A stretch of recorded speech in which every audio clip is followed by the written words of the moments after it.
Oke, shalom. Selamat pagi anak-anak semua.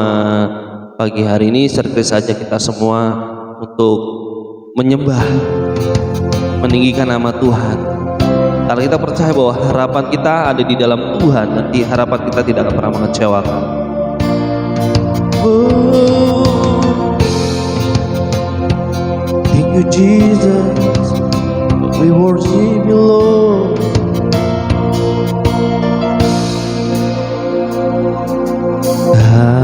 Kasih-Mu, karya-Mu nyata dalamku.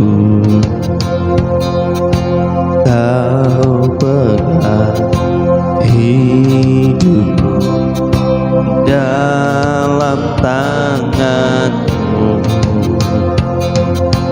Darah-Mu, salib-Mu tebus hidupku. Katakan namamu, namamu berkuasa, sanggup bangkitkan. Sama-sama berkata harapanku di dalam-Mu, hanya Kau Yesus Tuhan. Ku percaya, ku aman dalam-Mu.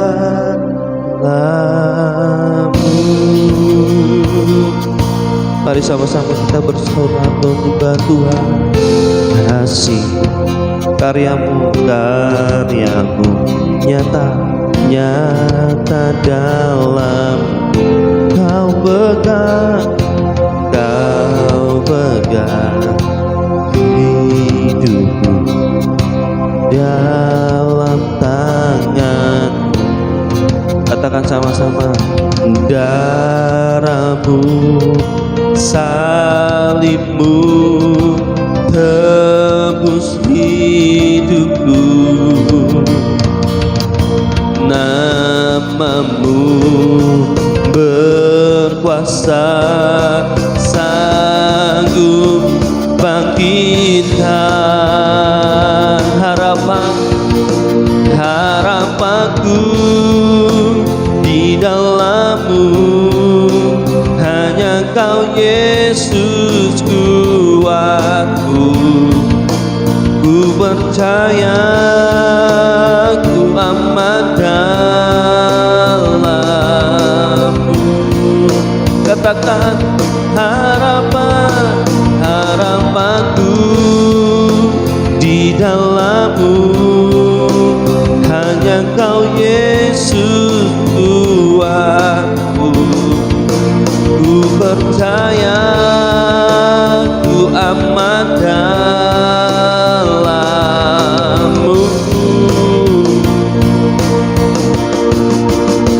Haleluya. Kami percaya harapan kami sungguh nyata di dalam Engkau Tuhan, karena Engkaulah kekuatan di dalam hidup kami Tuhan.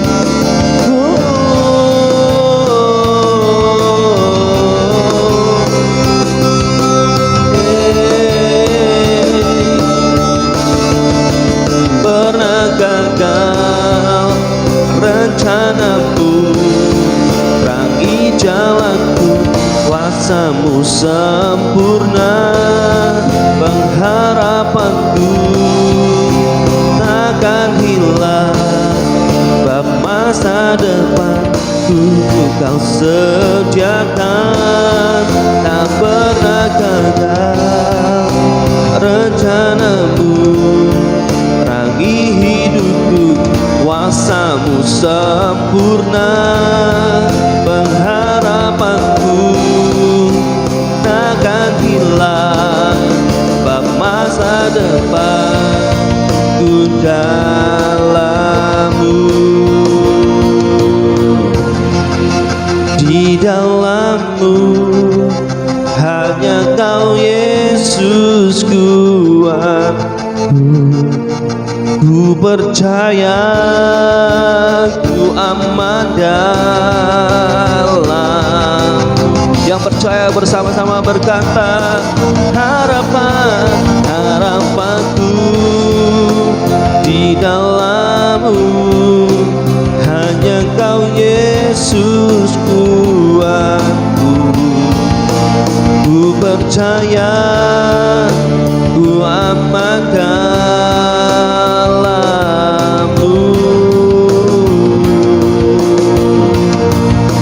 Ku percaya, ku aman dalam-Mu.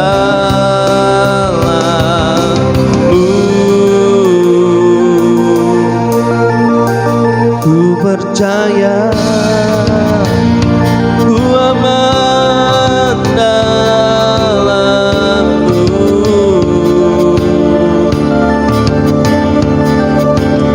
Kami percaya kami aman di dalam Engkau Tuhan, karena pengharapan kami tidak mengecewakan Tuhan. Oleh sebab itu Tuhan, kami taruh harapan kami di dalam Engkau. Bicara buat kami, biarkan firman-Mu menjadi rema di dalam kehidupan kami Tuhan. Di dalam nama Yesus kami siap mendengarkan firman-Mu. Haleluya, amin. Shalom, selamat pagi semua anak-anak dan teman-teman semua. Sebelum kita melaksanakan aktivitas kita, sebelum kita beraktivitas panjang hari ini, biarkan pagi hari ini izinkan Tuhan menjadi pedoman untuk menuntun hidup kita dimanapun kita berada. Mari kita akan merenungkan kebenaran firman Tuhan. Saya ajak kita semua untuk berdoa. Bapa, kami bersyukur Tuhan buat pagi hari ini. Kalau Engkau boleh izinkan kami ada di tempat ini Tuhan, dimanapun kami berada, kami boleh memuji dan menyembah-Mu Tuhan. Kami boleh merenungkan akan kebenaran firman-Mu Tuhan. Dan kami biar pagi hari ini Kau bicara buat kami, supaya apapun yang kami kerjakan, apapun yang kami lakukan, Tuhan Yesus memberkati. Terima kasih Tuhan, ajari kami percaya dan berharap kepada-Mu, supaya apapun yang kami kerjakan Tuhan, nama-Mu dimuliakan. Bicara buat kami Tuhan pagi hari ini, di dalam nama Yesus kami mengucap syukur dan berdoa, amin. Oke, anak-anak dan teman-teman semua, pagi hari ini Star Kris diberikan tema yaitu alasan berharap. Saya ajak kita semua untuk buka dalam Yeremia pasal 31 ayat yang ke-17. Yeremia pasal yang ke-31 ayat yang ke-17. Yang sudah ketemu, kita akan baca sama-sama ya. Yeremia pasal 31 ayat 17. Demikian firman Tuhan, masih ada harapan untuk hari depanmu. Demikianlah firman Tuhan, anak-anak akan kembali ke daerah mereka. Sekali lagi kita baca sama-sama ya.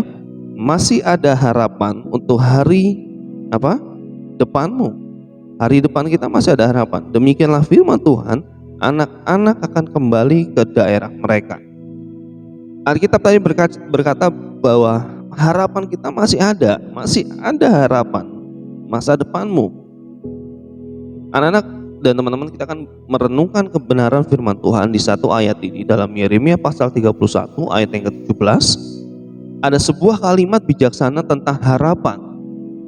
Harapan itu ibarat bintang, ia tidak tampak saat cerahnya siang, tetapi terlihat jelas dengan pekatnya pada malam hari. Kita kalau lihat bintang, kalau kita lihat di pagi hari sampai sore hari, sampai malam sampai sore ya, kita nggak bisa melihat keindahan bintang itu. Tapi kita bisa melihat pada saat pekatnya malam, kita bisa melihat bahwa keindahan bintang itu. Tentu kalimat bijak ini hendak menunjukkan bahwa harapan itu biasanya muncul saat kehidupan yang berlangsung tidak ideal.